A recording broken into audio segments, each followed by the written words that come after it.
All good. Yeah, they get written into the script if they roll in. So So, hey everyone, and welcome to the Authentic Work Show. This is our live stream and podcast all about building online businesses. Each week, I'll be interviewing independent business owners, creators, side hustlers, and talking about cool tools out there to help you profit from your passion. For the first few weeks, I'll be catching up with the amazing set of speakers and partners that we have on tap for our Rethink Summit, and that's happening August 4th through 6th. It'll be 3 days of inspiration, masterclasses, and workshops designed for anyone interested in getting that side hustle going or building that online business. If you haven't already, make sure that you've got your free ticket by going to www.rethink2020summit.com or click the old link in the description. As ever, we are pretty new to this format, so we'd love your questions and your feedback. Who do you want to see next? What do you like? What don't you like? We want to know. So today, I'd love to welcome Ruben Dua. Ruben thank you. is passionate about building and marketing products and services that make people's lives better. Ruben's the founder of the video platform Dub. Dub is a video communication platform that makes it easy to create and share personalized videos with actionable pages that get more engagement, bookings, and sales.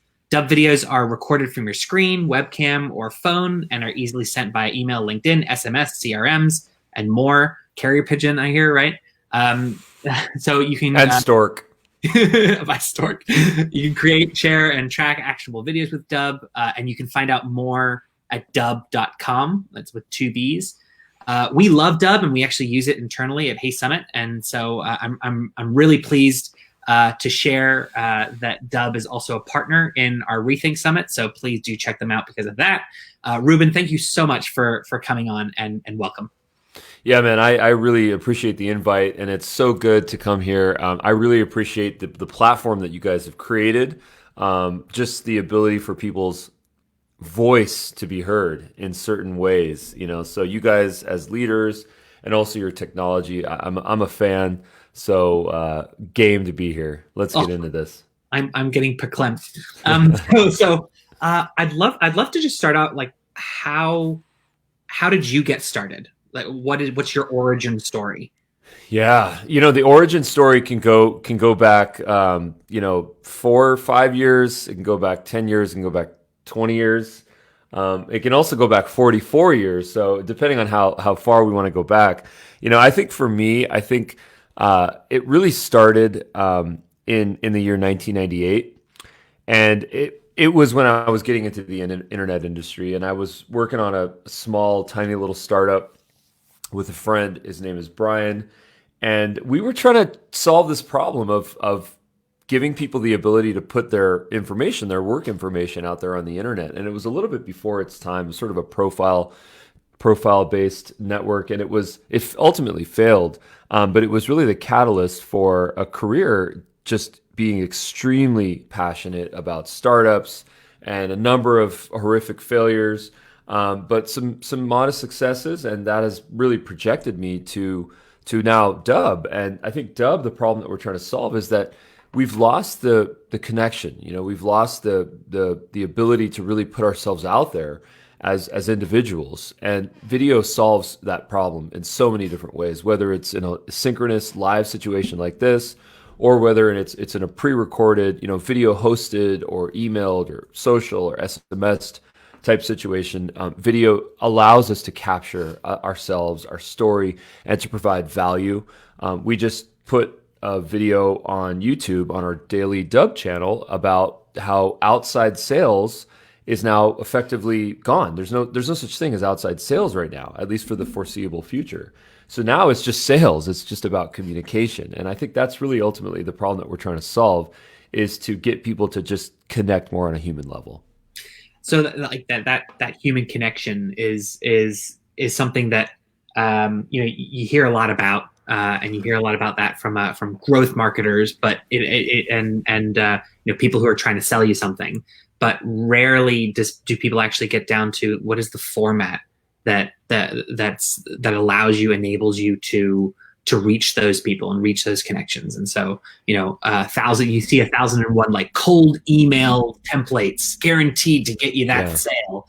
And whereas the first time you hear you get a video from Dub, that there's an instant difference, and there's an instant I don't know, amount of effort, the minimum bar of effort that someone's gone to. Do you find that a lot of people use, what's the best type of customer that you have in that way, like in terms of like what they use Dub for, that ends up showcasing it the best? Yeah, no, that's a great question. I'll address something that you said earlier, which was kind of interesting. The ability to get a message out there with the minimum amount of effort. And there's this old adage where you have to put a lot of work out to get something quality out. There was this idea of this relationship with input and output and work and hustle, and then from that you get results. And to a certain extent, that's absolutely the truth. You need to put in the work, and we've all done that, and we're still doing that as students of our respective industries. But what I think is really interesting is that paradigm has shifted, and now I think it's really about maximizing your output with minimum amounts of input. And this is where we use automation. This is where we have virtual summits, have events, instead of having to physically go to Boston to attend that last conference that I did. Being able to do something through the technology that you guys have built, that's just smarter, innovative ways to get messages across and information across. So I think that all of us need to be thinking in that mindset, really, of how do I get the maximum amount of quality, authenticity, with the minimum amount of input. There's this funny thing that we talk about in our industry where the more produced you make your videos, the more of a studio setup, the more of a script, if you're reading off something, which is production, which is effort, which is work, which is input, actually, ironically, paradoxically, the output, the production, the ultimate video that the end viewer sees will actually have less of an impact. Hey, why is Rob doing all that production? Why is he reading that thing? I just want to hear from Rob because he's such an awesome guy. And then when Rob drops his video, say, hey, listen, this is my kids and this is my dog, and I'd love to, hang out and talk about this. That's the connection point. So that was a little bit of a rant, but I'm really, really passionate about that. So since you mentioned it, I had to mention it. Yeah, I mean, well, but like authenticity breaks through the noise, and I think maybe people think, no, nobody wants to see me. I mean, well, nobody wants to see me, but like, you know what I mean? This is a gimmick. This is a way that someone might just make themselves look a bit different, but it's not, it's not me that they're interested. Whereas whether it's sales conversations or any other kind of relationship, it's always a relationship. It's always people. And I don't know. Totally. No, and what's so interesting is that authenticity has become a little bit of a cliche. We're like, oh, how to be more authentic, and that it's become a thing for us, right? Because we got to a point where there was so much stuff that would happen, so much noise and so much technology and so many moving parts, along the process, and that kind of stripped away from that ultimate connection. I saw every once in a while I'll jump onto Facebook and I'll get sucked into the video, the watch world, the Facebook watch world, which I'm not really a fan of. I mean, 1 out of every 20 videos I'll enjoy, but most of the times I'm like, oh God, no, they sucked me in. What did I just do? I will never get that 2 minutes back in my life. But there was this video I watched where there were these pranksters, these kids in their car, and they had one of those amazing Hollywood costumes, like a scary face costume. And they're like, oh, we're going to prank the Starbucks drive-through.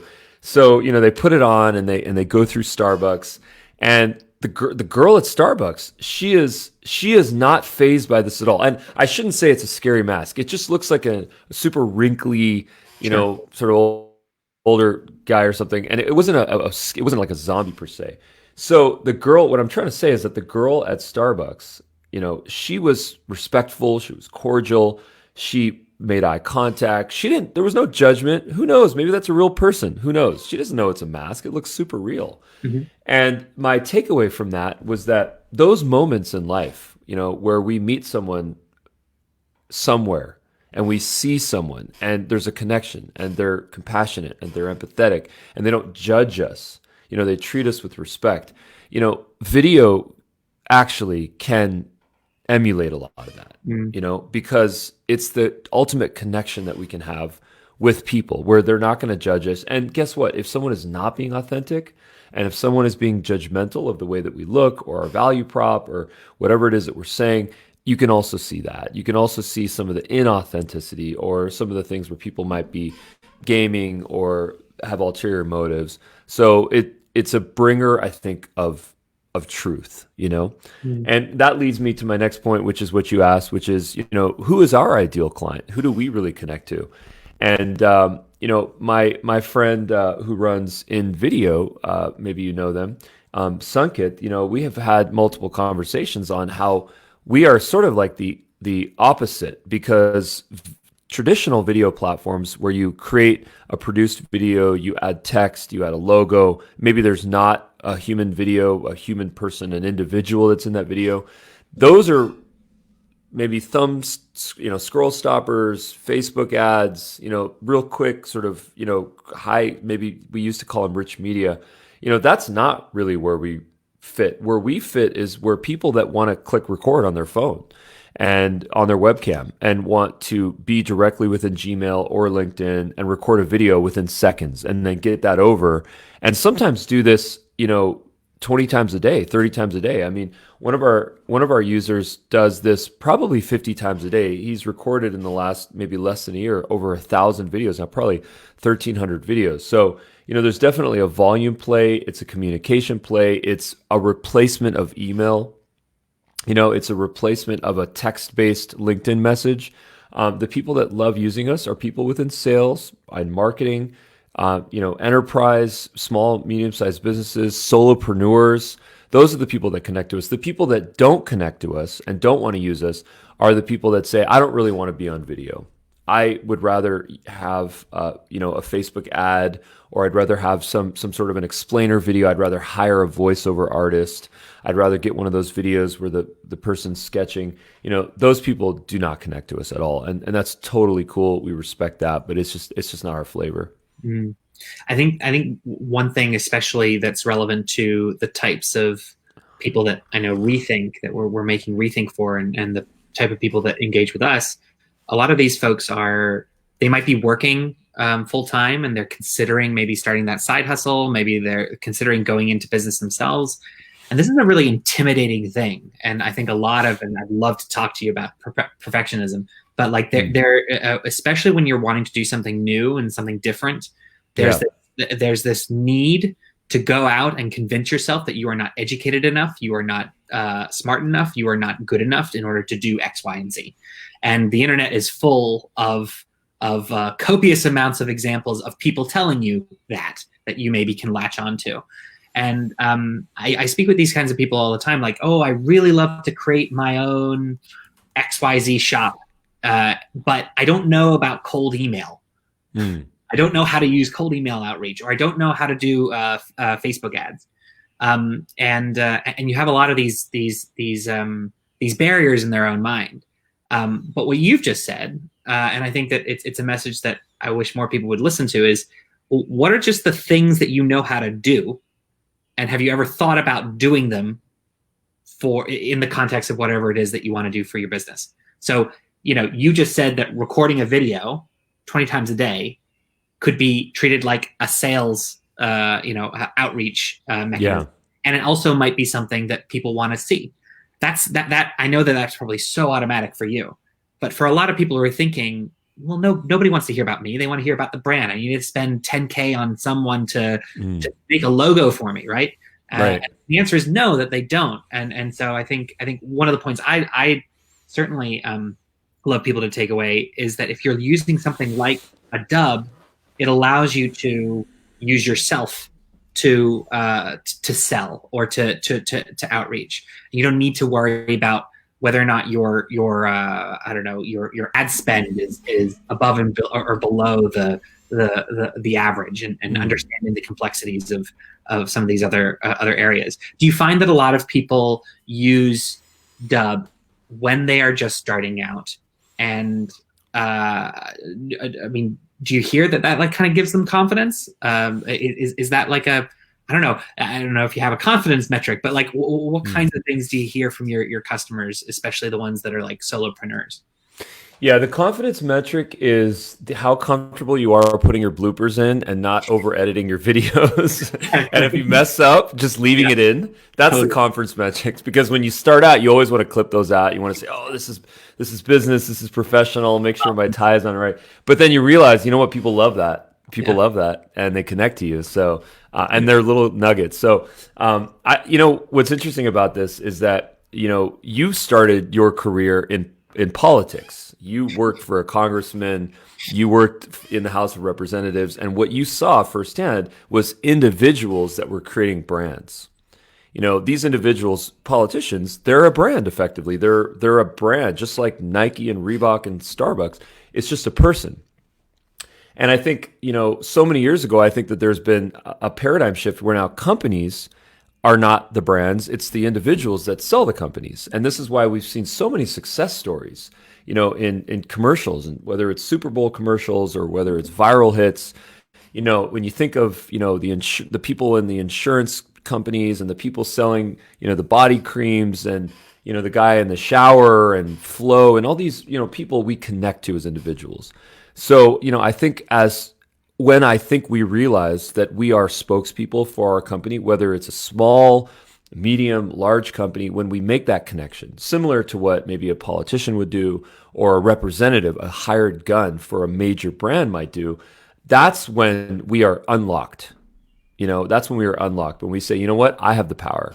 I have the power with this microphone, with that camera, and with this face and this brain and this heart to get my message out. And when I think we realize that and when we actually act upon that on a continual basis and not give up and not be dissuaded, not lose our confidence because maybe we didn't get the result that we want, if we actually commit and put in the work and realize it's a marathon, I think that's when we see the results, Yeah, no, absolutely spot on. Speaking about giving up, the life of an entrepreneur is one that can be lonely at times. I think we're in some ways, in some areas, you're encouraged to celebrate failure, but only the right kind of failure.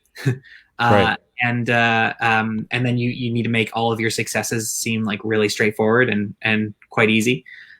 So I'd love to hear a little bit just about your story in building Dub or maybe previous businesses.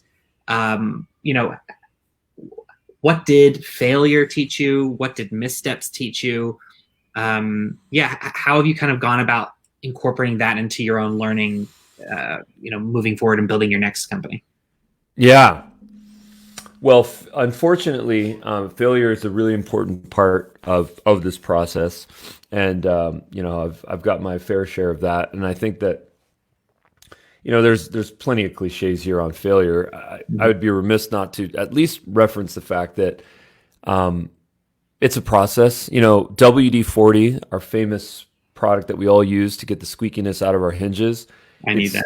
Yeah, we all need it, right? Especially now because we're home so much and our bikes and our hinges are. It stands for the number 40 is the number of tries it took to actually get the recipe. Water displacement 40.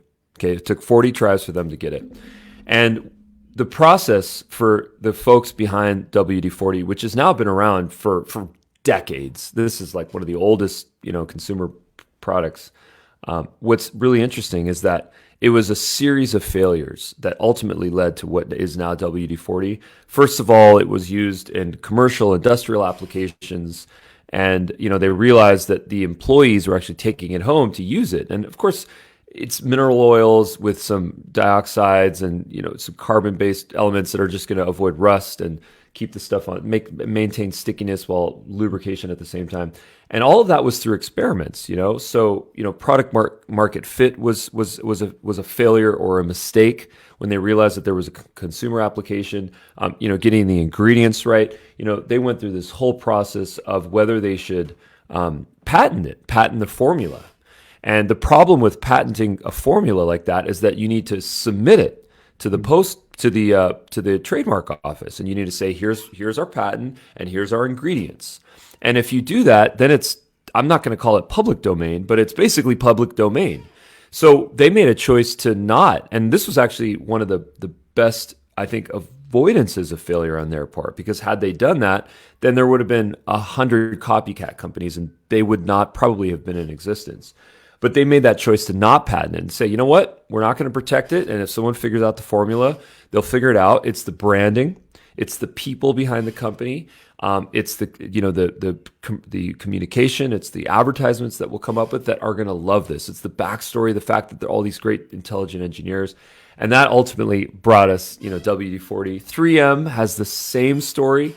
Those little Post-it notes that we stick on our monitors and our refrigerator, that was a mistake. That was glue that didn't work. It was literally glue that did not work. And they're like, oh, what if I just put glue that doesn't work on a piece of paper and then it becomes a removable thing that doesn't leave residue? Post-it notes. My failures that led me to Dub were a lot of duct tape and a lot of super glue and a lot of solutions that I was trying to take to allow people to convey value and to flip this idea of a sales funnel. The idea of a sales funnel traditionally has been follow up, get someone on a phone call, get them to like you, send them gifts, go through that whole process. And then finally, when you have their ear, then say, here's what our value proposition is. A little bit of an old school model where, the flip here was provide the value up front. Share your screen, share yourself, share your best note, your consultation. And because of the fact that you're doing that, you will punch through, you will be respected, you will get calls, you will get people's attention, mind share during this extremely noisy time. So my series of failures, to conclude, was basically trying to figure out how to do that. And of course, as it turns out, those failures continue to happen. We just have to fail very fast and get our learnings, get our data, figure out what the customers want, and then pivot a little bit, and then deliver, rinse and repeat. Get into that whole model. Ultimately, it's about listening. Absolutely. I think that a lot of people who are going to watch your talk and also might be listening to this might not see a lot in common with someone who runs a much larger business, at least from their perspective, a tech product, a tech entrepreneur, and if I want to go and create an artisanal cheese shop, right? But the commonality is that if it's your business, then it's your responsibility, and that can be quite lonely, and motivation is very much a personal like a personal religion that you have to figure out yourself. So do you ever get lonely as an entrepreneur, and how do you see the idea of self-motivation and self-propulsion? This is a really important question that unfortunately a lot of people don't talk about. Generally speaking, talking about mental health issues, talking about depression, talking about failure, giving up, being criticized, judged, going through this treacherous process. More people need to be talking about this, because these are all just natural things that happen in life, and I think ultimately that the solution to a lot of this is communication, and it's to seek resources, to seek help, and to really kind of root yourself in the work and the humility, and avoid the ego. And when you put yourself out there, you're opening yourself up to criticism. Okay, that's just the nature of the beast. If someone never gets criticized, they're not putting themselves out there. This week I released my first book, and kind of a big deal for me, because it took a long time, and it was honestly one of the most difficult things that I've ever done, because I'm just not naturally a writer. That's just not what I do. And I was struggling with this issue of, I don't want this book to be about me. I want it to be about these heroes, these people that I've interviewed on my podcast, on Dub's podcast, Connection Loop. I want it to be about them. And I want it to be about the process that I've learned and the information that I've gathered from the people that I've connected to, people like yourself, Rob, things that I've learned from along the way. So there were so many times where I felt depressed about it. I felt like it wasn't good. And it's probably not that good, but I had to get it out there because I was like, you know what, it's my first one. Let me just focus on the next one now. But in that process, I realized that I went through that whole thing where I wanted to give up at one point, and I wanted to say, I'm just going to click delete and I don't want to even do this. But I think ultimately through knowing that there's no such thing as perfection, and that by holding myself accountable and saying I have to release it on this date no matter what, that I would commit to doing so and I would get it out there. YouTubers do this funny thing where if they have a YouTube video that they really don't like, you have to work really hard to have it sink down in the feed. You can delete it, right? But you also can make 20 more videos and have that video go to the bottom where people might not see it. And if they do, they do. It's because of quality that they might see it or curiosity. But I think that's what drives me forward, is just wanting to continually get better as an individual, as a student, to ultimately help people. What really also helps me is to provide perspective. I don't ever want to come out. I hate this idea of being a thought leader. I hate this idea of being an expert. There's no such thing. Everything is moving at the speed of light right now. Giving perspective, I think, really helps and avoids things like, self-loathing, or, that the damaging of the ego, hero to zero, these things, I think just being rooted in humility and breathing, frankly, I think really helps.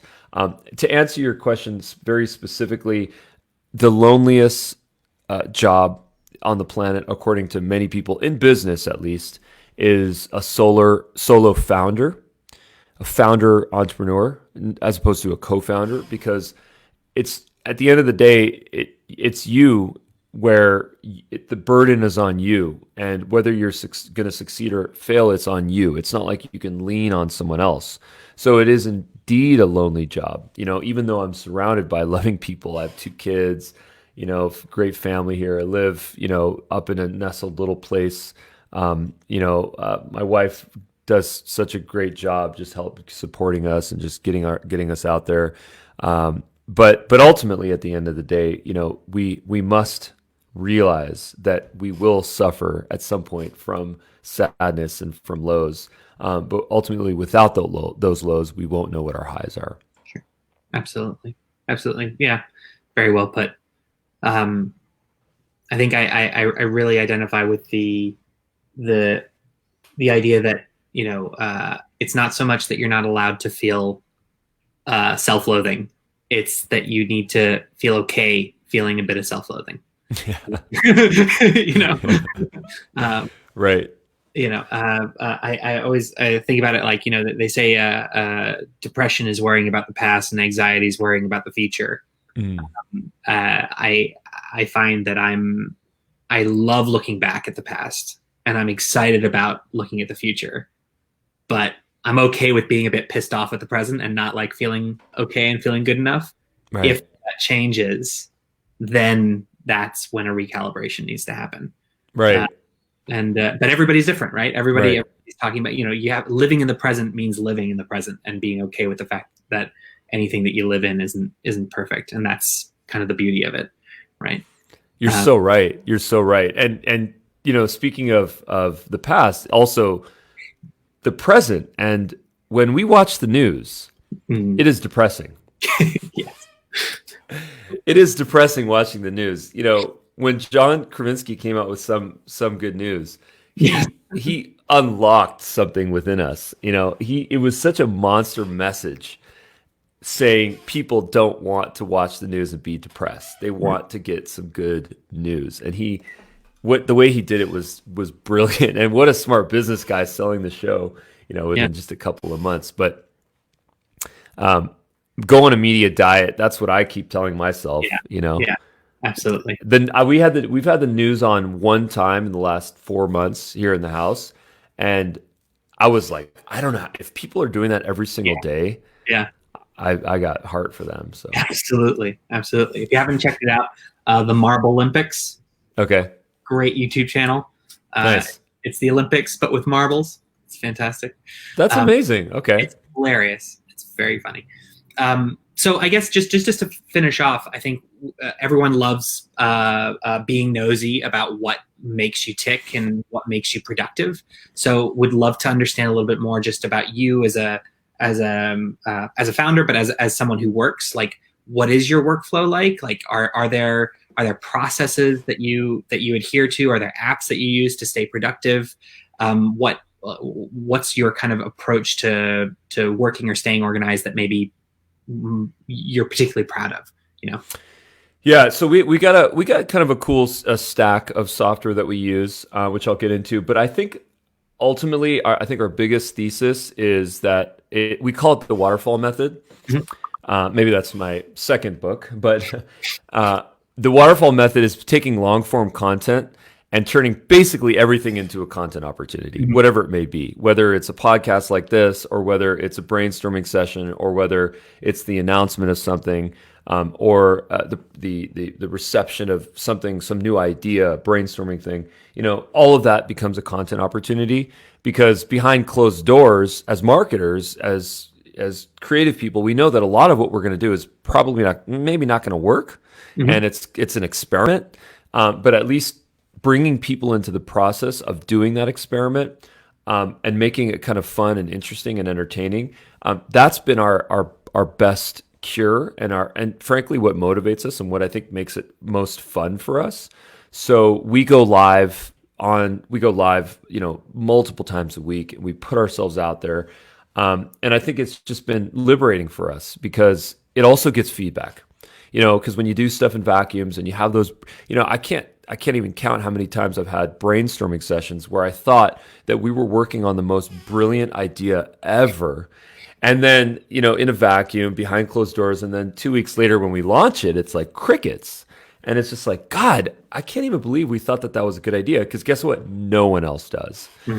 And by flipping that a little bit, and just by bringing people into the process, you have to make yourself vulnerable. You have to be open to criticism. You got to be able to ignore comments.